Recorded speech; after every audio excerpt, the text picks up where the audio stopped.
নীল তৎক্ষণাৎ বলল না কিছু, শুধু নিজের দক্ষ হাতে জোড়া স্টিয়ারিং এ কার্যত রেখে এগিয়ে চলল সম্মুখ পানে। কিছু দূর এগিয়ে গিয়ে হঠাৎই গাড়ি থামিয়ে বলল, নামো। পারবো না। নীল ফিউকুসকে শুধাতে গেল কেন? পর মুহূর্তেই তার মনে পড়ল একটু আগে সে তিহুর কথার কোনো জবাব দেয়নি। মৃদু হেসে গলা খাকারি দিয়ে নীল বলল, হুম। তা কোল ওঠার প্ল্যান করছেন নাকি ম্যাডাম? তিহু অদ্ভুত দৃষ্টিতে তাকালো নীলের।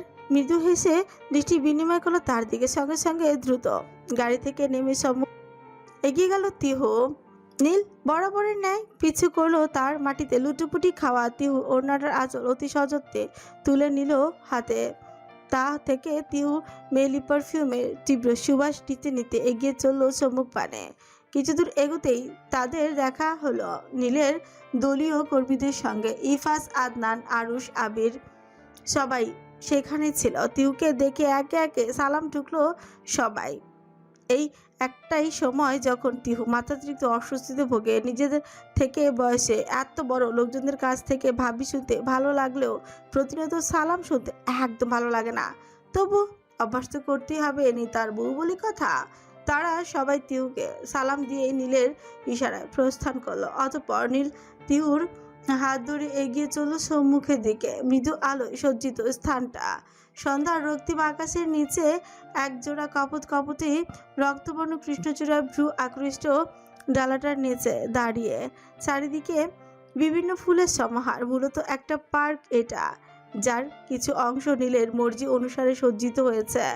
আশেপাশে আরো কিছু কপত কপতির সমাহার। হঠাৎ তিহু বিস্মিত কণ্ঠে শুথল। হঠাৎ এইখানে কেন? নীল তাকে জবাব দেওয়ার পূর্বে দেখতে পেল গাজরা ডালা হাতে একে একে তাদের দিকে আসছে ছুটে দুটি বাচ্চা। গাজরাগুলো নীলের দিকেই কাছে দিয়ে প্রস্থান করলো তারা। তিহু হতবাক দৃষ্টিতে তাদের দিকে তাকিয়ে পরক্ষণে নীলের দিকে তাকিয়ে বলল, কি হলো ব্যাপারটা? ব্যাপারটা নিঃসন্দেহে বোধগম্য হয়নি তার। তবে তার প্রত্যুত্তরে কোনো মতামত ব্যক্ত না করে নীল সন্তর্পণে তার হাতে পরিয়ে দিল বেলি ফুলের গাজরাটি। তিহু তখনও কপাল কুঁচকে চেয়ে আছে তার হাতের দিকে। গাজরা পরানো শেষ হতেই নীল বলল, আপনার সেদিনের সামান্য অভিযোগের সমাপ্তি ঘটালাম মাননীয়। টিহু সরু নেত্রে তাকানো পূর্বক বোঝার চেষ্টা করলো নীলের কথার মানে। পরক্ষণে মস্তিষ্কে ধরা দিল কিছুদিন আগের কিছু কথা। তিহু সেভাবে তাকিয়ে বলল, এতদিন পর আজ হঠাৎ, তা এর কারণ জানতে পারি জনাব? Without any reason. Without any reason. তিহু চমকে তাকালো। পরে মুহূর্তেই মুখ বাঁকিয়ে বলল, ঢঙে আর বাঁচি না। এমন একটা ভাব দেখাচ্ছে যেন মনে হচ্ছে আমি যা চাইবো তাই করবে।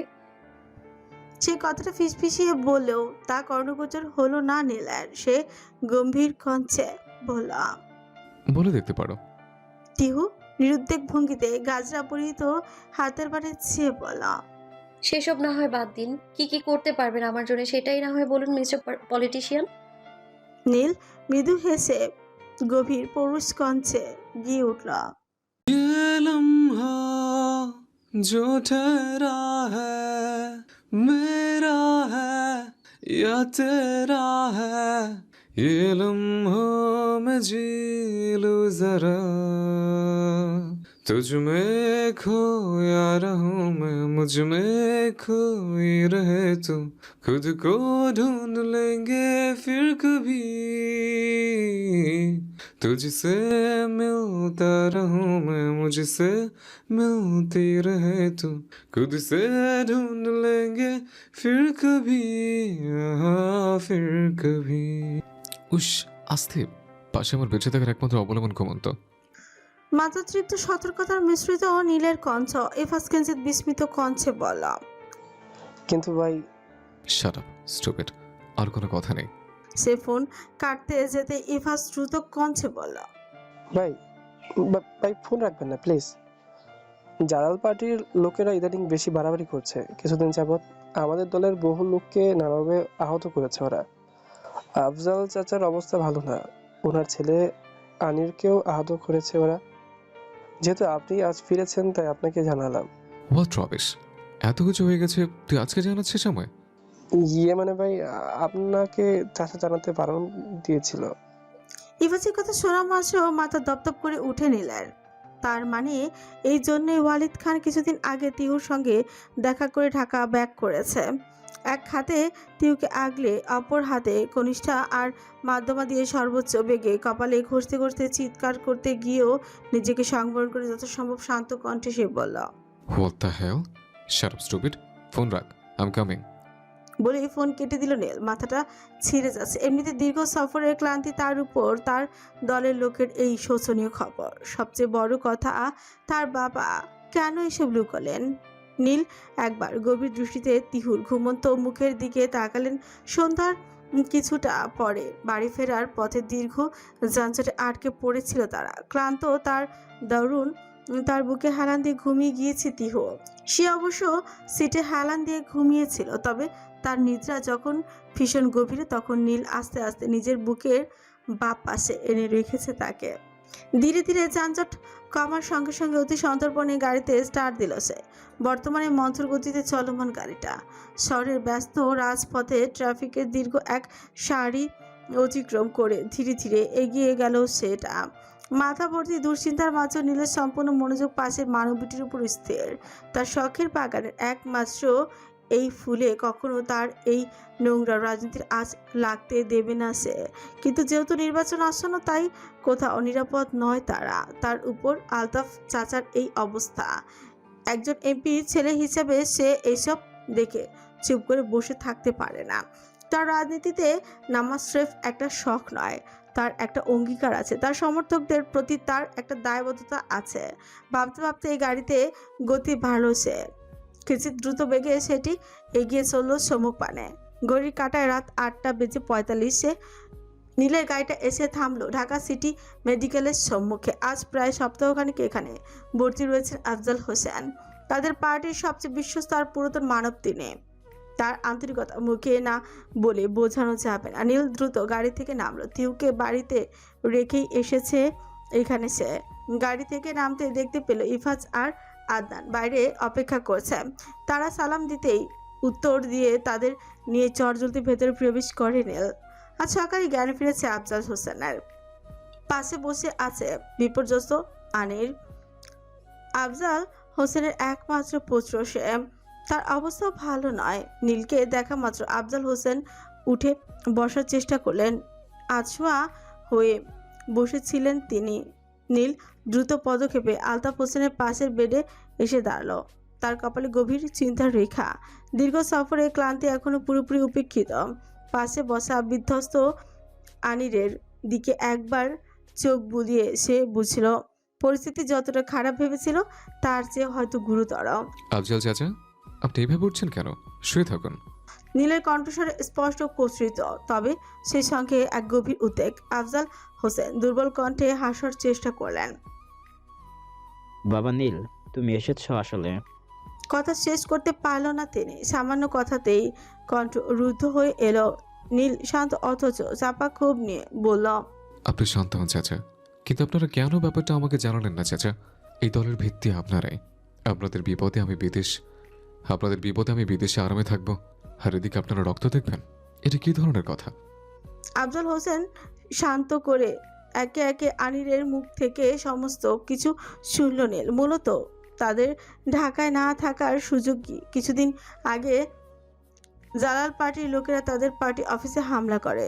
তারপর ধাওয়া পাল্টা ধাওয়া থেকে আফজাল হোসেনের এই অবস্থা।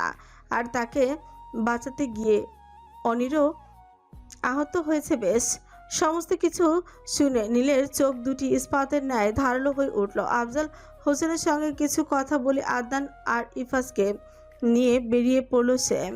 রাত গভীর হয়েছে কিঞ্চিত, তবে সদা ব্যস্ততা বিরাজমান। শহরের রাজপথের ব্যস্ততা বহাল তবিয়তেই চলমান। রাস্তার বাতিগুলো জ্বলিয়ে ঝলমলিয়ে এই আলো আধারের মাঝে আবহাওয়া কেমন যেন চাপা উত্তেজনা আর শীতলতা মিশ্রিত। একটা ধূসর রঙের গাড়িটি হাসপাতালের দিকে দূরে কিছুটা ফাঁকা জায়গায় দাঁড়িয়ে। নীল, ইফাজ আর আদনান সেই গাড়িরই পেছনে ডিকিতে হেলান দিয়ে দাঁড়ানো স্থির হয়ে। মুখমণ্ডলে কোনো ক্লান্তি নেই, কারো আছে শুধু আসন্ন ঝড়ের এক পূর্বাভাস। হঠাৎ নীল চাপা স্বরে বলল, তাহলে প্ল্যান ফাইনাল, আর কোনো ভুল যেন না হয়। ইফাজ আর আদনান একসঙ্গে মাথা সম্মতি সূচক নাড়ালো। ইফাজ হঠাৎই পকেট থেকে একটা সিগারেটের প্যাকেট বের করে নীলের সম্মুখে ধরল। তাদের জ্ঞান সীমানা অনুসরণে ক্লান্ততার দরুন আজ ধূমপানও প্রয়োজন নীলের। তবে তাদের দীর্ঘদিনের বিশ্বাসকে মিথ্যে প্রমাণিত করে নীল বলল। I hate smoking. Adnan Ifaz চমকে তাকালো। নীল যে নিয়মিত ধূমপান করতো তেমন নয়, তবে এমন জটিল জটিল সময়ে প্রয়াস হয়ে তাকে টুকটাক এক দুটি সিগারেট ধরাতেও দেখেছে। তো মূলত ধোঁয়াকে সে যেন নিজের ভেতরের অশান্ত ঝঞ্ঝা দমন করার জন্য এক কৃত্রিম নিস্তব্ধতা হিসেবে ব্যবহার করত। কিন্তু আজ এমন উল্টো কথায় বিস্মিত দুজনে।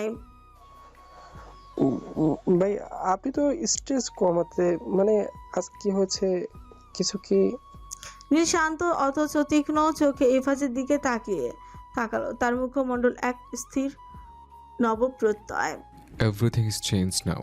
নিকোটিন এখন স্রেফ একটা ডিস্ট্রাকশন, কিন্তু যখন লাইফে এমন একটা ওয়ান অ্যান্ড অনলি রিজন চলে আসে যার কাছে তুই বেস্ট ভার্সনে থাকার জন্য কমিটেড, তখন এসব সস্তা রিলিফ লাগে না। আর আমি এমন একজনের কাছে কমিটেড যে আমার জীবনের সবচেয়ে বড় প্রশান্তির কারণ। তার এমন কথায় মৃদু মুগ্ধ দৃষ্টিতে তাকালো ইফাজ। আদনান বলল, আপনি ভাবিকে খুব ভালোবাসেন তাই না ভাই? তার এমন কথায় অদ্ভুত মুগ্ধ হাসলো নীল। গম্ভীর কণ্ঠে বলল, ভালোবাসা নাকি আসক্তি জানি না, শুধু এটাকে বলতে পারি সে আমার অস্তিত্বের একমাত্র কারণ, আমার বেঁচে থাকার একমাত্র অবলম্বন। কিয়ৎক্ষণ স্থবির হয়ে পড়ল তারা। নীলের মতো গুরুগম্ভীর মানব থেকে এমন উত্তর হয়তো আশা করেনি তারা। নীল তাদের অবাক করে দিয়ে ফের বলল, কয়টা বাজে ইফাস? ইফাজ বোকা দৃষ্টিতে চেয়ে আছে। হঠাৎই তার এমন কণ্ঠে অপ্রস্তুত হয়ে হাতের দিকে চেয়ে বলল, 9:30 ভাই। নীল হাতে থাকা সফট বলটা দূরে ছুড়ে দিয়ে বলল। আমি ফিরতে হবে। বলে সেখান থেকে প্রস্থান করলো সে।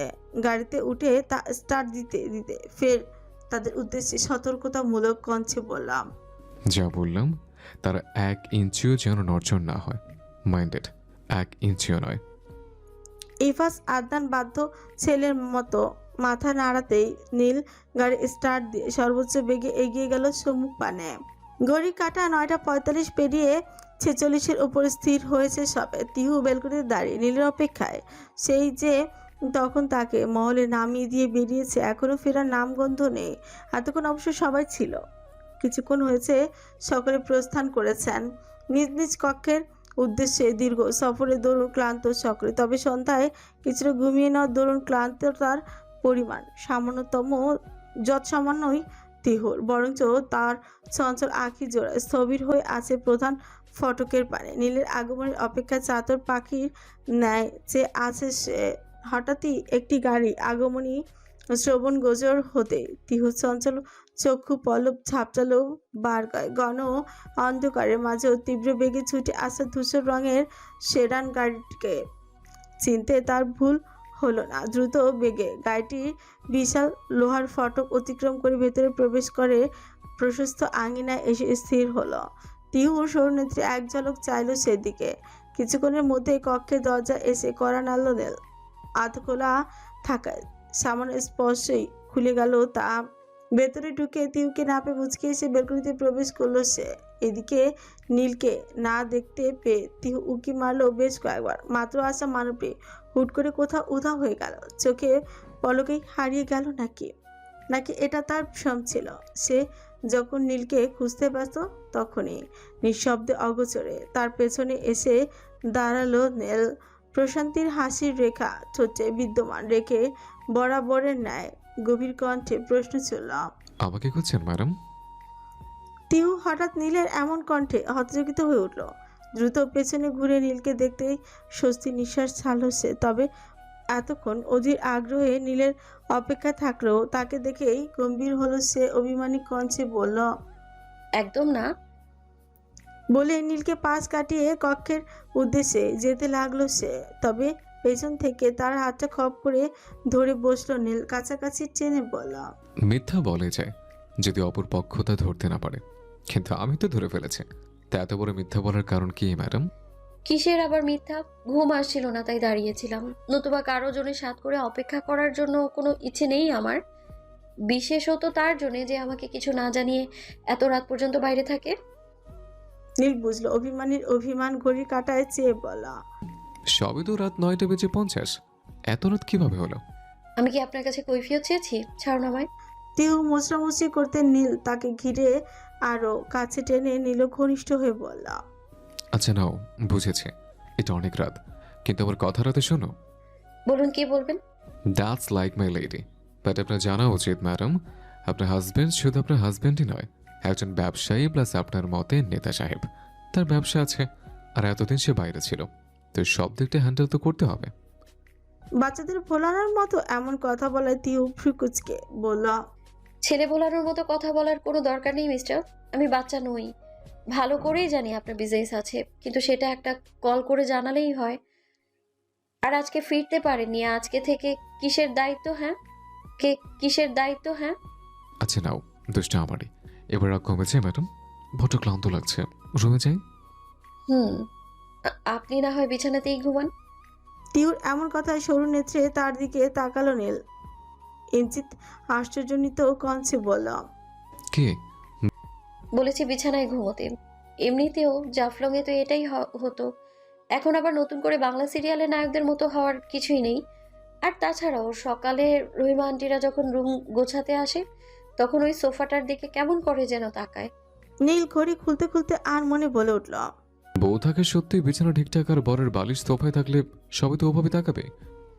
নীলের কণ্ঠস্বর এতটাই খাদে নামানো ছিল যে তার এক শব্দ শুনতেও পেল না তিহু। নিশ্চিত হতে ফের শুধল। কি বলেন? নাথিং। আচ্ছা দেখো কোথায় ঘুমাবো, টায়ার্ড অনেক। তিহু দ্রুত পাশ বালিশটা মাঝে রেখে ডান পাশে ইশারা করে বলল। এখানে। নীল দ্রুত ওয়াশরুমে ঢুকে সে ফ্রেশ হওয়ার উদ্দেশ্যে। কিছুক্ষণ পর বেরিয়ে দেখলো ইতিমধ্যে ঘুমের রাজ্যে পাড়ি জমে আছে। নীল ভেজা তাওয়ালটা দিয়ে জল সিক্ত চুলগুলো শেষবারের মতো মুছে সেটা হ্যাঙ্গারে ঝুলিয়ে আবারও তাকালো ঘুমন্ত তিহুর দিকে। খানিক মুচকি এসে এগিয়ে আসলো সে বিছানায়। নিজের অবস্থানটা প্রেয়সীর ডান পাশে আর প্রেয়সীর অবস্থা নিজের বাঁ পাশে দেখে আনমনি মুচকি হাসলো, বলল। পারফেক্ট পজিশন, কিন্তু অবস্থানটা বিছানার বাঁ পাশে না হয়ে আমার বুকের বাঁ পাশে হলেই বেশি ভালো লাগতো। বেলা গড়ানোর সঙ্গে সঙ্গে ভোরের স্নিগ্ধ আলোর রেশ কেটে তপ্ততায় মুখর হলো পরিবেশ। পাখির কিচিরমিচির আর পাশের বাগানে নানাবিধ ফুলের সুবাসে মনোহর পরিবেশ সৃষ্টি হচ্ছে। প্রায় অর্ধ মাসের ছুটি শেষে আজ কর্মজীবনে প্রবেশ করেছে সবাই। প্রবীণ সদস্যরা অবশ্য নির্বাচন নিয়ে ব্যস্ত। নীলের ব্যস্ততাও কোনো অংশে কম নয়। অফিস থেকে শুরু করে রাজনীতি ময়দান সবখানেই সক্রিয় বিচরণ তার। আর তার আসন্ন নির্বাচনকে ঘিরে তার কর্মচাপ দ্বিগুণ হয়েছে। এদিকে আজ ভার্সিটি যাবে বলে ঠিক করেছে তিহু। যেহেতু মাহা রিশাদ কাল এখানেই থেকেছে, তাই একসঙ্গে ভার্সিটি যাবে তারা। সকলের খাওয়া দাওয়া শেষে বাড়ির মধ্যে সদস্যদের সাথে বিদায় আলাপচারিতা শেষে বেরিয়ে পড়লো তিনজনে। ড্রাইভার আসিফি ড্রপ করে দেবে তাদের। তবে গাড়িতে ওঠার মুহূর্তে কোথা থেকে যেন হাজির হলো রাফিন। তিহুকে দেখেই বলল। আরে সিস্টার, কোথাও যাবে নাকি? তিহু রিশাদ একে অন্যের দিকে দৃষ্টি বিনিময় করলো, অতঃপর রিশাদ বলল। ইয়াহ ব্রো, ভার্সিটি যাব। ও তাই নাকি? তা চলো আমি ড্রপ করে দেই, আমি ওইদিকে যাচ্ছি। না। মার এমন কথা তিহু রিশাদ ফিউ কুচকে তাকালো তার দিকে। তবে রাফিন তার কথা পাত্তা না দিয়ে গাড়িতে উঠতে বলল। তোমরা বসো সিস্টার, আমি আবার সবার কথা শুনি না। তিহু রিশাদ মুখ চেপে হাসলো। মাহা গভীর দৃষ্টিতে ফিকুচকে বলল। তোরা যা, আমি ট্যাক্সিতে আসছি। রিশাদ গাড়ির ভেতর প্রবেশ থেকেই বলল। ওরে আয় রে নানি শাশুড়ি, একদিন গেলে মান যাবে না, আর এমনিতেও অনেক দেরি হয়ে গেছে। তার এমন সম্বোধনে রাফিন জিজ্ঞাসা দৃষ্টিতে তাকালো রিশাদের পানে। নারী শাশুড়ি মানে? উফ সরি ব্রো, তোমাকে তো বলাই হয়নি, আমি ওর নাত জামাই। ওর নাতনি আমার 10 নম্বর। 10 নম্বর? হ্যাঁ 10 নম্বর। বাবা, তোমার তো সেই পাওয়ার, একটা সামলাতে হিমশিম খাচ্ছি আর তোমার 10টা। That is power. বুঝেছি, তোমার কলিকাতা হারবালের পাওয়ার একটু বেশি। তাদের এমন লাগামহীন কথাবার্তায় হালকা কেঁপে উঠল তিহু, অর্থাৎ সেও এখানে উপস্থিত। রাফিন বোকা হেসে বলল। সরি। অতঃপর বাইরে দাঁড়িয়ে থাকা গম্ভীর মাহার পানে চেয়ে মনে মনে বলল, মেয়ের কাণ্ড দেখেছো? আমাকে সহ্য করতে পারে না, অথচ আমার মেয়ের মেয়ে পয়দা করে বন্ধুর সাথে বিয়ে দিয়েও ফেলেছে। শালার জিন্দেগি। তোরা রাউফিনকে চিনছিস তাই না? মাহারা এহেন কথায় চমকে তাকালো তিহু রিশাদ। ভার্সিটির ক্লাস শেষে আইন অনুষদের সামনে খোলা উদ্যানে বসেছিল তারা। তবে মাহার হঠাৎ এমন প্রশ্নে বিস্মিত দুজনে। বিস্ফোরিত নয়নে মাহার দিকে তাকিয়ে দেখলো ভাবলেশীন ভঙ্গিমায় সম্মুখে পানে চেয়ে মলিন হাসছে সে। তিহু রিশাদ কি বলবে বুঝতে পারল না, নিজেদের ওকালতি করাটাও ভুলে গিয়েছে বেমালুম। মাহা ওভাবেই তাকে ফের তাদের সাথে দৃষ্টি বিনিময় করে বলল, তোরা কি আমাকে বোকা মনে করিস? হয়তো আমি একটু বেশি মারামারি গুন্ডাগিরি করি, তবে ভুলে যাস না তোদের দুজনের থেকে বয়সে একটু হলেও বড় আমি। ম্যাচিউরিটি তোদের থেকে বেশি। আমাকে বোকা বানানো অত সহজ? বিশেষ করে তিহু, ও আমার কাছে সারা জীবনে একটা ডায়েরির খোলা পাতার মতো। যতই আমার থেকে চাল লুকানোর চেষ্টা কর, কখনো সফল হয়নি। আর এত বড় একটা সত্যি তোরা চাপা দিতে চেয়েছিলি। একটা দীর্ঘ নিঃশ্বাস ছাড়লো সে, পরক্ষণে বলে উঠল, আমি তো সেই দিনে বুঝে গিয়েছিলাম যেদিন রিশাদ আর তুই জাফলংয়ের রাউফিনের সঙ্গে একান্তে কথা বলেছিলি আর আমার দিকে তাকাচ্ছিলি। তোরা কি ভেবেছিস এতটাই সতর্ক হয়ে গিয়েছিস যে আমার দৃষ্টির অন্তরালে যাবি? কুশ্মির কালেও তা সম্ভব? তবে আমি না বড্ড বোকা। প্রথম দিন তোদের নাটক আমি ধরতেই পারিনি। সদা হাস্যজল মুখশ্রীতে মলিনতার ছায়া। তিহু দ্রুত উঠে মাহার কাছাকাছি গিয়ে তাকে চাপড়ে জড়িয়ে ধরে বলল, এমনটা নয় দোস্ত, বিশ্বাস কর আমরা শুধু চেয়েছিলাম। তাকে কথা শেষ করতে না দিয়ে নিজের কাঁধে রাখা তার হাতটা আলতো হাত রেখে মাহা বলল, আমি জানি সাফাই করার কোনো প্রয়োজন নেই। আমি চিনি তোদের। জীবনে যাই করিস কখনো আমার খারাপ চাইবি না তোরা।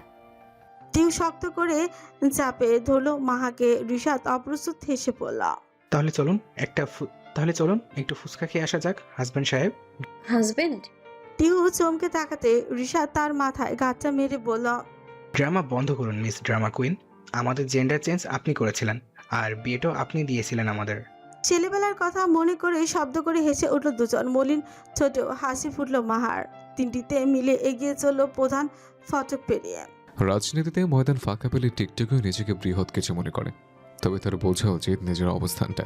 ছেলের এমন কথা তার দিকে ঘুরে তাকালো ওয়ালিদ খান। অফিসের নীলের কেবিনে কিছুক্ষণ হলো এসেছেন তিনি। ব্যবসার কিছু গুরুত্বপূর্ণ কথা আর রাজনৈতিক আলাপ আলোচনার উদ্দেশ্যে নীল হাতে থাকা সফট বলটা প্রেস করতে করতে ফের পড়লাম। কিন্তু সেদিন আমার থেকে কথাটা লুকানো উচিত হয়নি তোমার। কণ্ঠে ঝরে পড়ছে অগ্নিঝটা, চোখ দুটো বাজ পাখির ন্যায় তীক্ষ্ণ। ওই দিন ব্যাপারটা হাইড করার একটাই কারণ, নুরাইন মা অসুস্থ ছিল, তাই শুধুই তো তোমার চিন্তার পরিমাণ বাড়তে চায়নি। যদিও আমি নূরকে রেখে কখনো আসতাম না, কিন্তু আমাকে আমি ইনফর্ম করা উচিত ছিল তোমার। রিজনটা তো তুমি খুব ভালো করে জানো। জাভেদ জালাল নিজেকে অনেক বড় কিছু মনে করে, আদতে ছোট কিট ভিন্ন অন্য কিছু নয় সে। এজন্যই আমি চাইনি সামান্য ব্যাপারে তুমি বিচলিত হয়ে পড়ো। সেটা ঠিক। আচ্ছা বাবা, তুমি বলছো কয়টা সমাবেশের আয়োজন রেখেছো? শুধুমাত্র লোক দেখানোর জন্য বৃহৎ কিছু না আয়োজন করতে চাই না। তারা যখন ব্যস্ত গুরুত্বপূর্ণ আলোচনা, ঠিক তখনই হুড়মুড়িয়ে কেবিনে প্রবেশ করে ইফাজ। তাকে এমন বিচলিত দেখে নীল দ্রুত বলে, স্ট্রং ভাই দ্রুত চলুন, ভার্সিটির দিকে জাভেদ করিমকে দেখা গেছে। জাভেদ করিম ভার্সিটির কাছে মানে? হাতে থাকা সফট বলটা দূরে ছুড়ে দিয়ে এক লহমায় গর্জে উঠে নীল অগ্নিঝরা কণ্ঠে বলল, কুত্তার বাচ্চাটার এখনো শিক্ষা হয়নি দেখছে। বলে কেবিন থেকে হন্তদন্ত হয়ে বেরিয়ে গেল নীল। ইফাজ তার পিছে পিছে যেতে নিতেই ওয়ালিদ খান তাকে থামিয়ে বলল, তুই কোথেকে জানলি? আদনান ভার্সিটির কাছে ভাই রেখেছিল ওকে ভাবির নিরাপত্তা স্বরূপ। আর ওই আমাকে ফোন দিয়ে বলছে ভাই কে ফোনে পাচ্ছিল না দেখে। ও দ্রুত যা, আর নীল যেন মারামারিতে না জড়ায়। আচ্ছা। চট জলদি পায়ে নীলের পিছু পিছু প্রস্থান করলো ইফাজ। নূর, তিহু, মাহা আর রিশাদ ভার্সিটি থেকে অনেক দূরে একটা ফুচকার স্টলের সামনে দাঁড়িয়ে ফুচকা খেতে ব্যস্ত। হঠাৎ এমন পরিচিত কণ্ঠের ব্যাকুল স্বরে দ্রুত পেছনে ঘুরে তাকালো তিহু। ঠিক পেছনে দাঁড়িয়ে আছে নীল, তীক্ষ্ণ দৃষ্টিতে ব্যগ্রতা। তিহু সর্বশেষ ফুচকাটা মুখে পুরে মহারি সাদের দিকে এগিয়ে এক ঝলক তাকিয়ে পরক্ষণেই এগিয়ে আসলো নীলের দিকে। দ্রুত মুখে থাকা ফুচকাটা চিবিয়ে বলল, আপনি? চলো। বড্ড বিচলিত তার দৃষ্টি, মাত্রাতিরিক্ত উদ্বিগ্ন কণ্ঠস্বর। তিহু অদ্ভুত দৃষ্টিতে চেয়ে বললাম, কোথায়? আর আপনি এমন কেন করছেন? নীল আর কোনো কথা না বলে হাত আঁকড়ে ধরে তার। তিহু কিছু বলতে যাওয়ার আগে হন্তদন্ত পায়ে দ্রুত প্রবেশ করে গাড়ির ভেতর। কোনো পূর্বাভাস ছাড়াই স্টার্ট দেয় সেটা। দ্রুত বেগে চলমান গাড়ির গতি মন্থর হয়েছে মাত্র। ভার্সিটি থেকে বেশ কিছুটা দূরে মহলের কাছে পিছে অবস্থানটা। তিহু দ্রুত ভ্রু কুচকে চেয়ে আছে। নীল লুকিং গ্লাসে তার দিকে চেয়ে বলল, মুড অফ। তখন ওভাবে নিয়ে আসলেন কেন? আচ্ছা, তুমি কি বাসায় যাবে নাকি অন্য কোথাও? আচ্ছা থাক, মহলে চলো। অতি সূক্ষ্মভাবে মূল কথাটা ঘুরিয়ে ফেল নীল। তবে তিহুও কম যায় নাকি, সে স্পষ্ট কঞ্চে বলল, চেষ্টা করবেন না মিস্টার। তখন আমাকে ওভাবে কেন নিয়ে আসলেন? হঠাৎ নীল গাড়ি ব্রেক কষে পড়ল। পৌঁছে গিয়েছে।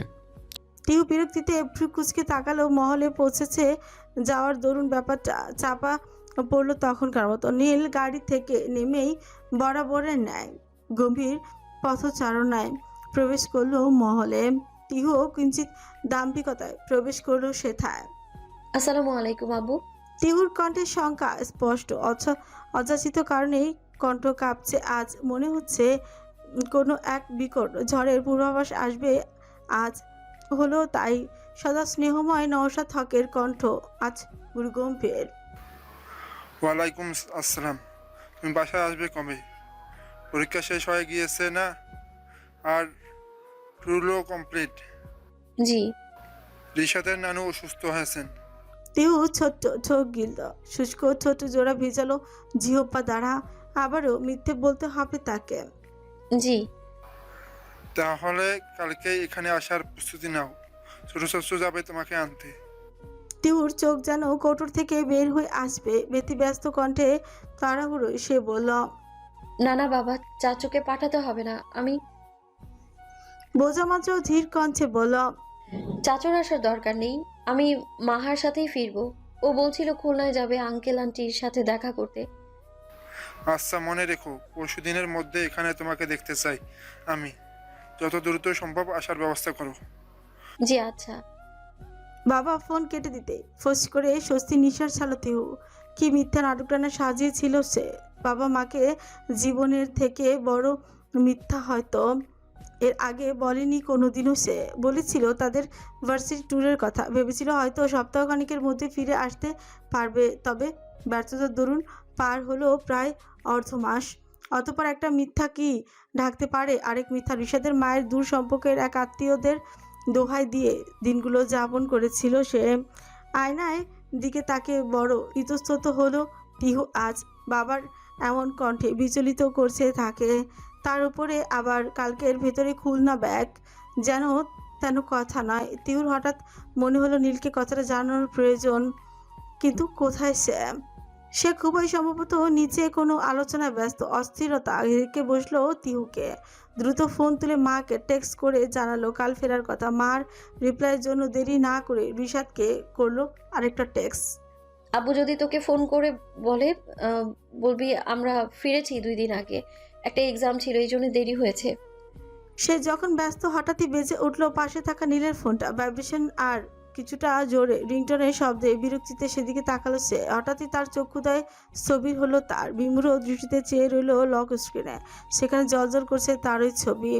শাড়ি পরা, হাতে গাজরা, হাত উঁচিয়ে দূর পাহাড়ে দেখাচ্ছে কাউকে। জাফলং এ তোলা ছবি সেটি। কোনো এক অজ্ঞাত মুহূর্তে বড্ড মুগ্ধতা দৃষ্টি। নিঃসন্দেহে নীল একজন ভালো ফটোগ্রাফার। তবে কারো ছবি লুকিয়ে তোলা দক্ষতাও যে এতটা সুনিপুণ হতে পারে জানা ছিল না তিহুর। সে যখন মুগ্ধতায় ডুবে এসব ভাবতে নিমগ্ন ঠিক তখনই রুমে প্রবেশ করে নীল। তাকে এমন চেয়ে থাকতে দেখে গলা খাকারি দিয়ে বলে, কে দেখছেন ম্যাডাম? নীলের কণ্ঠে ধ্যান ভাঙলো তিহুর। সঙ্গে সঙ্গে নিজেকে সামনে মুখ কুচকে বলল, লুকিয়ে ছবি কেন তুলেছেন? ইচ্ছা। হেলদলহীন কথা বলতে বলতেই রুমে প্রবেশ করলো সে। তিহুকে কিছু একটা বলার আগে তিহু ফির বলল, ছবিটা ভালো হয়েছে। তা আগে থেকে এক্সপিরিয়েন্স আছে নাকি? নীল তাকে ধন্যবাদ জানাতে গিয়েও শেষ বলা কথাটা সুগুটাল। Listen, you are my first and you'll be last. Last তো আমি এমনিতেই হব, কারণ আমি যাকে পছন্দ করি অথচ তার জীবনের লাস্ট পার্সন না হতে পারে, সে দুনিয়ার বুকে থাকে না। তো আমি যে আপনার ফার্স্ট, এটা কিভাবে বিশ্বাসযোগ্য? নেতাদের ক্যারেক্টার তো ভালো হয় না। তার এমন কথা নীল তড়িৎ বেগে এগিয়ে আসলো তার দিকে। নীলের এমন কাণ্ডে তিহু দু কদম পিছাতে যেতেই নীল এগিয়ে এসে দুবাহু আঁকড়ে ধরলো তার। মুখ নামিয়ে আনলো তিহুর গ্রীবাদেশ বরাবর। হঠাৎ তার এমন অযাচিত কাণ্ডে বিস্ময়কর সীমান্তে পেরিয়ে তাজ্জব বনে গিয়েছে তিহু। হুট করে নীল অনাহত ভূমিকম্পের ন্যায় এক কাণ্ডই ঘটালো তিহুর ঘাড়ের কাছে। এলোমেলো কাকাছি চুলে উষ্ণ ফু দিল। তার গরম নিঃশ্বাসে আলতো ছোঁয়া চুলগুলো সরে যেতে তিহু সেই শুভ্র গিবা স্পষ্ট হল। মুহূর্তের মধ্যেই এক অবর্ণীয় শীতলতা গ্রাস করলো তিহুর সর্বাঙ্গ। শিশির অনুভূতিটা যেন বিদ্যুতের মতো মেরুদণ্ড বেয়ে নেমে গেল। তার সাথে সাথে সারা শরীর কাটা দিয়ে উঠল। বুকের ভেতর ধুকপুকানি ঢাকের বাদ্যির ন্যায় তীব্র হয়ে বাঁচতে শুরু করলো। সে এত হতবিহ্বল যে নড়াচড়ার শক্তিও যেন হারিয়ে ফেলেছে। তার ডাগো ডাগো চক্ষুদয় পলক ফেলতে ভুলে গেল নীলের মাথার দিকে স্থির হয়ে আছে। নীলের মুখে তখনও তিহুর গ্রীবার কাছে স্থির হয়ে আছে। তা সরিয়ে তিহুর কানের কাছে মুখ এনে গভীর পৌরুষ কণ্ঠে ফিসফিসিয়ে সে বলল, আমার ক্যারেক্টার সার্টিফিকেট নিতে এসো না। পৃথিবীর সবার জন্য অন্যতম শুদ্ধ পুরুষ হলেও তোমার কাছে চরম অসভ্যের খেতাব পেতে আমার সময় লাগতো না, যদি আমি তোমার ইচ্ছের বিরুদ্ধে তোমাকে পেতে চাইতাম। কথাটা বলার দরুন নীলের উষ্ণ নিঃশ্বাস তিহুর কর্ণ দেশকে বেষ্টিত করেছে। সর্বাঙ্গ অদ্ভুত ঝাঁকুনি দিচ্ছে। নীলের বলা কোনো কথাই কর্ণগত হলো না তিহুর, বরং নব কিশালয়ের ন্যায় কম্পিত হচ্ছে। বহু কষ্টে এসে উচ্চারণ করল, বাবা। এমন মুহূর্তে তিহুর এমন কথায় ভ্রু কুচকে তাকালো নীল। কোথায় বাবা? তিহু বহু কষ্টে সরে গিয়ে নিজেকে সামলে গিয়ে বলল, আমার বাবা। নীলের কুচকানো ভ্রু আরো বেশি কুঞ্চিত হলো। তোমার বাবা মানে? মানে বাবা বলেছে কালকের মধ্যে খুলনা ফিরতে। হোয়াট? কোথায় যাচ্ছ না তুমি? নীলের থেকে হয়তো এমন উত্তর আশা করেনি তিহু। সে ভেবেছিল নীল হয়তো চিন্তিত হবে, প্রশ্ন করবে। তার পরিবর্তে এমন জবাবে ভ্রু জড়াল তিহু। যাব না মানে? আপনি কি পাগল? এমনিতেই জোর করে বিয়ে করেছেন আমায়, পরিবারে কেউ জানে না আমার। আর তার উপর আবার এখন যেতে বারণ করে দিচ্ছেন। এরপর বাবা মা সন্দেহ করবে না? কোনো সন্দেহ নেই, কিন্তু তুমি কোথাও যাচ্ছ না, এটাই। নীল, ওয়ালিদ খান ছেলের রুমের পাশ দিয়ে যাচ্ছিলেন। বাবার এমন কণ্ঠে থামলো নীল। দ্রুত কণ্ঠে বলল, জি বাবা। এদিকে একটু এসো তো। আসছে। বাবা ডাকে রুম থেকে বেরিয়ে যেতে যেতে নীল ফের তিহুর দিকে ফিরে সতর্ক কণ্ঠে বলল, কথা বলে এক্ষুনি আসছে আমি, কিন্তু তুমি কাল কোথাও যাচ্ছ না। বলেই রুম থেকে বেরিয়ে গেল নীল। অন্যদিকে তার এমন কথায় ভ্রু গুটিয়ে তার প্রস্থান পথের দিকে চেয়ে রইল তিহু। হারমোনি ব্যালকনিতে দাঁড়িয়ে মাকে টেক্সট করছিল তিহু। কালকে বাসায় যাব, বুঝলি? কোন বাসায়? খুলনা, খুলনা আমার বাসায়। কি? সঙ্গে সঙ্গে আর কোনো জবাব না দিয়ে সরাসরি ফোন দিল মাহা।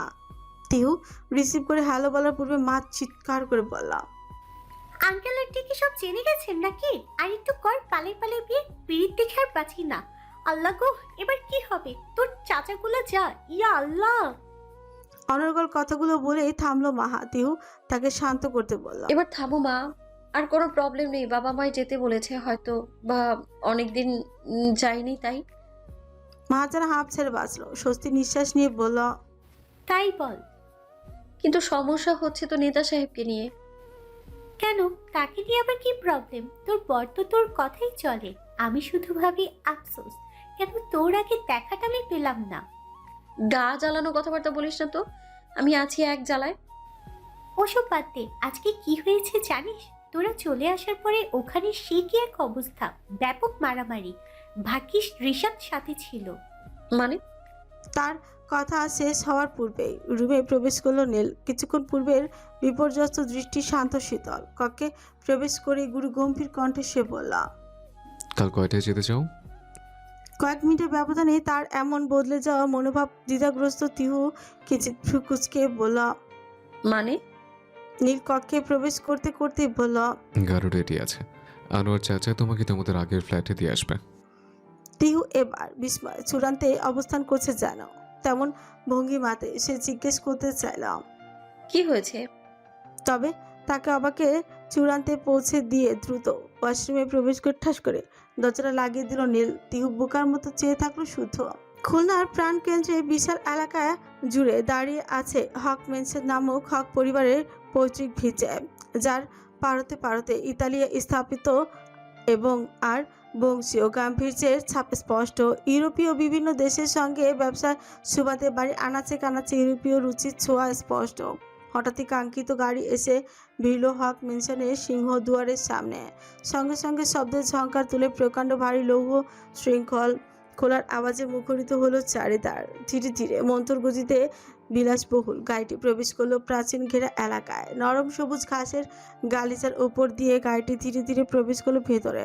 রাস্তার দুই ধারে দৃশ্যমান সুবিন্যস্ত পাম গাছ আর মাঝে মধ্যে ইতালীয় শৈলের মার্বেল পাথরে তৈরি ভাস্কর্য। কিছু দূর এগোতে সম্মুখে উন্মোচিত হলো শ্বেত মার্বেল পাথরের প্রাসাদপম বাড়িটি। উঁচু সিলিং আর বিশাল সব খিলান সব মিলিয়ে এক প্রাচীন আভিজাত্যের গাম্ভীর্যে বেষ্টন করে রেখেছে বাড়িটিতে। তিহু ধীরে ধীরে নামলো গাড়ি থেকে। সঙ্গে সঙ্গেই বাড়ির সকলে এক প্রকার ছুটে আসলো। নবকুড়িগুলো তিহুকে একত্রে চতুর্দিকে থেকে জড়িয়ে সম্মুখরে বলল, আপুই। তিহু সবগুলো মাথায় হাত বুলিয়ে বলল, কি অবস্থা তোদের? খুব খুব খুব খুব মিস করেছি টিয়াপু। নুসাইন হক পিহু তিহুর ছোট চাচার বড় মেয়ে। বয়সে 6 বছরের ছোট হলেও বান্ধবীর মতো সম্পর্ক তাদের খুনসুটিপূর্ণ আর আবেগবৃত। তানহা ধীরে ধীরে মাথা তুলে বলল, নুসাইজা হক তানহা তিহুর ছোট চাচার ছোট মেয়ে। তিহু তার দিকে এগিয়ে চুলে হাত বুলিয়ে বলল, তোর চুলগুলো তো অনেক লম্বা হয়েছে বুড়ি। তাদের দেখা দেখি সারা মুখ ফুলিয়ে বলল, এরা দেখি কেউ আমাকে পাত্তা দিচ্ছে না। সারা তিহু ছোট ফুপি আইরিন হকের মেয়ে, যেমন দুষ্টু তেমনি অভিমানী। তিহু তার চুল টেনে বলল, এত হিংসুটে হয়েছিস কেন তুই? হ্যাঁ, তুমি তানুর সাথে কিভাবে কথা বলছে আমার সাথে? তিহু সারার এমন কথায় দূরে দাঁড়িয়ে থাকা ছোট ফুপুর দিকে চেয়ে বলল, ও পিপি, তোমার মেয়ে এত হিংসুটে হয়েছে কেন বলো তো? তোরই তো বোন। তোমারও মেয়ে। কিছুটা দূরে দাঁড়িয়ে থাকা তাসহির হাতে থাকা আপেলটাতে কামড় দিতে দিতে বলল, তাজহির তিহুর ছোট ভাই, পুরো নাম নিশান হক তাজহির। দুটোর একেবারে দা কুমড়ো সম্পর্ক। স্বাধীন মারামারি আর একে অন্যের পিছনে লেগে থাকা ছাড়া আর কোনো কাজই নেই তাদের। তিহু তাজহিরের কথায় রেগে গিয়ে বলল, তোরে আজকে আলু ছাড়া চিপস বানাবো, দাঁড়া শয়তান। কিছু দূর এগোতেই তার দাদা নুরুজ্জামান হক ও তার সহধর্মী আফরোজা খানম এগিয়ে এসে বললেন, মারামারি পরে করবি পুতুল, আর একটু কাছে আয় তো, কতদিন দেখি না তোকে। অতঃপর নুরুজ্জামান হক সকলের উদ্দেশ্যে সতর্ক কঞ্চে বললেন, আর কেউ যদি আমার পুতুলকে কিছু বলেছিস, খবর আছে তোদের। কেমন আছো দাদু ভাইয়া? আমার এই তো আছি আল্লাহর রহমতে, আলহামদুলিল্লাহ। আর তুমি আসছো না? এবার আমি পুরো ফিট অ্যান্ড ফাইন্ড হয়ে যাব। তিহু একগাল হাসলো। পাশ থেকে আফরোজা খানম বললেন, দেখো বুড়োর সব ঠিক হয়ে গেছে এবার। এতক্ষণ কি না করছিল আমার সাথে। তিহু দাদাকে জড়িয়ে ধরে দাদির উদ্দেশ্যেই বলল, দাদু ভাই বুড়ো নয়, তুমি বুড়ি। দাদু ভাইয়া, তুমি এমন হিংসুটে বুড়ি কেন বিয়ে করেছিলে শুনি? তার কথায় নুরুজ্জামান হক হাসলেও আফরোজা খানম তেড়ে এসে বললেন, আমি হিংসুটে? তবে রে। তবে তিনি এগিয়ে এসে তিহুর কপালে উষ্ণ চুমুন এঁকে বললেন, কেমন আছিস পুতুল তুই? কতদিন দেখি না। আমি তো বিন্দাস আছি দাদু। হঠাৎ নওশাদ হক এগিয়ে এসে বললেন, অনেক হয়েছে, এবার ভেতরে চলো সবাই। এতদিন পর বাবাকে দেখে তিহু আবেগে আপ্লুত হয়ে বলল, আব্বু। তবে নওশাদ হকের মুখ থমথমে, বেশি কিছু বললেন না তিনি। ভেতরে প্রবেশ করলেন। তিহুর ছোট চাচা অর্থাৎ নিহাল হকও এতক্ষণ এখানে ছিলেন, তবে কিছু না বললেও তিনি ভেতরে প্রবেশ করলেন। তিহু বেশ অবাক হলো, যেখানে তাকে আনতে যাওয়ার কথা ছিল ছোট চাচার, তিনি তো যাননি, আবার একবার সরিটাও বললেন না। তিহু যখন বিস্ময় চূড়ান্তে, তখনই পাশ থেকে তার ছোট চাচি নিশাত মজুমদার হেসে বললেন, চল চল ভেতরে চল। আবেগময় উষ্ণতার বেষ্টনী থেকে কোনো মতে নিজেকে ছাড়িয়ে নিয়ে তিহু বাড়ির মূল ফটক পেরিয়ে ভেতরে পা রাখলো। পুরো পরিচিতি সেই পরিবেশে বিষণ্ণতা ছাপিয়ে তার হৃদয়টা দুলে উঠল খুশির আমেজে। তিহু